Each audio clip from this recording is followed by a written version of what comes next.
As the second youngest of 9 children, Felicity has few memories of feeling loved and cared for as a child growing up in a dysfunctional family in regional Victoria.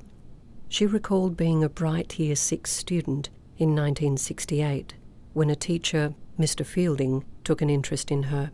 Felicity told the Commissioner, "He made me his pet, gave me responsibilities. He asked me to go around and babysit while he and his wife were home. Every time she left the room, he'd kiss me and touch me. We'd be at the drive-in and she'd go for food. He'd be straight in the back seat with me. He'd abuse me in his office at school as well. Looking back at photos, I was a pretty little girl, but that's not an excuse." The abuse included digital penetration, and Felicity recalled she didn't understand what was happening. "I was quite naive. I knew nothing about sexual stuff at all. I tried to talk to my mother, but she'd say, 'You'll learn that at school.' I was basically free to do what I wanted as a child. He was very cagey. I thought I'd done something wrong.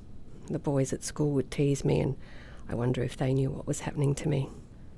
The girls were nasty to me as well."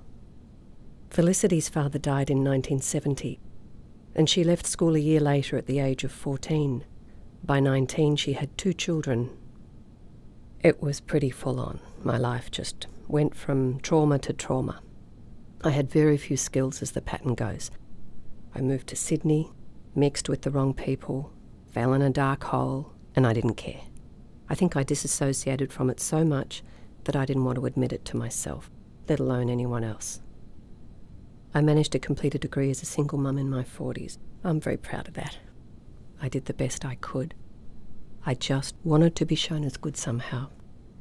Battling suicidal thoughts following the death of her daughter, Felicity sought professional help 2 years ago, hoping to find a way to feel better. I said nothing about the abuse for 44 years and would use the sessions to talk about my daughter, but it just got to the point where I got so over being depressed. For 5 years I hadn't had a relationship. I feel like, why shouldn't I have a good partner? Why am I picking those rotten men? The ones who abuse you? And what had Mr. Fielding done to others? I've moved over 130 times. I didn't feel like I fitted anywhere and couldn't go on without talking about it. Felicity was diagnosed with post-traumatic stress disorder and undertook therapy. I've been a good actor. I've helped others, not myself. I always used counselling for losing my daughter. It took a long time to talk about my sexual abuse. I forgave my mother last year, finally let it go. She's 95. We have a better relationship now.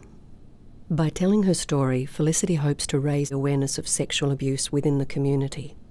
It's not just in church. It happens in schools too.